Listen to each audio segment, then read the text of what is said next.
Oh yeah. Nice to get completion on this one, really, before we get on the next one. And your character kind of gets, it's great, you kind of get into a much deeper, yeah, this was the first chance we really had to sort of, dive into the into his head, so that's great for me. Yeah, I loved it.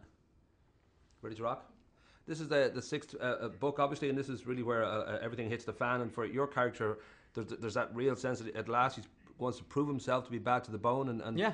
I don't know, for you as an actor, I think that was quite the challenge, because you really have to come into your own here. You're the chosen one as well. Sure. I mean, you really have to look at it like he is the Harry Potter of the bad side, really, and he revels in that. I think at first he's always been jealous of Harry's sort of his status of being the chosen one, and now he gets to be the Voldemort's chosen him. So I think at first he revels in it, and then it's only sort of later on when he gets into the severity of what he's actually doing that he starts to crumble, and I think he has ulterior thoughts. But like you say, it's a real range, which is good for me, because usually he's slightly two-dimensional, whereas in this film he really got a chance to sort of go past that and go into sort of his true feelings, really.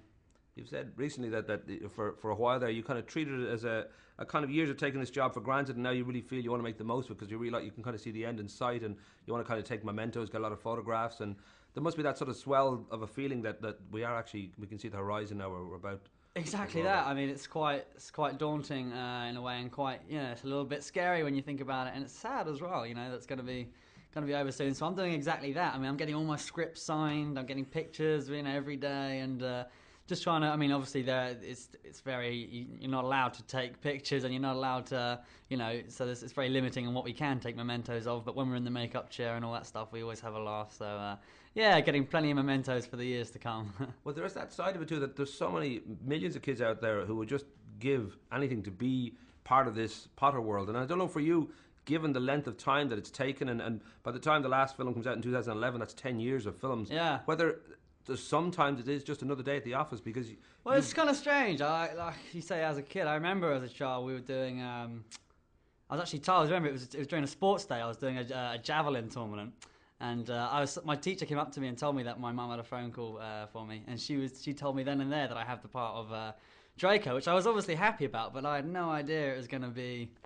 I was still going to be there 9 years on, so to speak. So it's quite bizarre to think that it is almost a day at the office now, because we've done it for so long. But at first, I had no idea quite what we were getting into. But yeah, I mean, it's certainly a very exciting day at the office if it is. I was going to say too, your work outside of Harry Potter, you've been fairly kind of relatively quiet. You had Home from Twins in '99, then they disappeared last year, and you've 13 Hours, I think, this year, and Emma of Lulworth Cove, I think, this year. Yeah, there's lots of projects. Emma of Lulworth Cove, unfortunately, has sunk as of now. All right. But there are plenty of other sort of quite major budget British films. Nothing on the scale of HP, obviously, that have been really interesting scripts and stuff. So there's plenty to look forward to, and there's certainly life after Potter. So I'm not too worried about that just now. And has your attitude changed about film acting Hugely, over those years? Massively. I mean, the last year, for the first 3-4 years I did it, I wasn't even that keen. I wasn't sure whether this was going to be the thing for me, so to speak. But with filming HP6, it was my first real opportunity to sink my teeth into a character and see if it was successful. I mean, if it was a complete failure, I don't think I would have developed the passion that I had. But David Yates was always very complimentary and very encouraging, which made me feel very confident, and in turn I've had some very nice compliments about it when people have seen it. So that sort of fills me with drive and passion, and certainly the desire to do it for the rest of my life. Well, the one thing that probably surprised people is that if the acting hadn't been something that you wanted to continue, certainly you seem to be very drawn to, because of one of your older brothers, the fishing industry and the fisheries management you wanted to study. Yeah. And that seems like a bizarre choice, because most kids. I know I had a lot of children saying, "What are you doing?" Well, my older brother's a fisherman, so I've been doing that. I've been doing that as a hobby for a long time, and truth be told, I think as a kid, I said that once as a passing gesture, and It just spread like wildfire. So I've been stuck with this plague now of, are you going to become a fisherman? It's like, no, that was a few years ago now.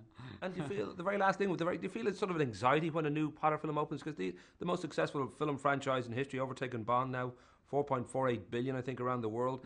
And there's no question these last 3 films are probably going to do pretty well. I don't know whether you actually feel anxious for them. Would you think, I really want these? Personally, yes, very much so in this one, because obviously I put quite a lot of myself into it. I mean, I won't lie, in previous ones, it's only ever been fairly two-dimensional work, so I know my performance doesn't hinder the film at all. Whereas in this one, I do feel like I contribute, and if I was terrible, then it would bring the film down. So I like to think that, I'm certainly very excited. Yesterday was the first chance I got to see it with a live audience, and that makes a big difference. Seeing their reactions as and when you're doing lines and there's moments of silence on the screen. It's fantastic. Rock and roll. I'll be giving the friendly finger. Very Rock nice to and talk roll, to you. Yeah. Been a pleasure, man. Thanks for all the good questions. They're great.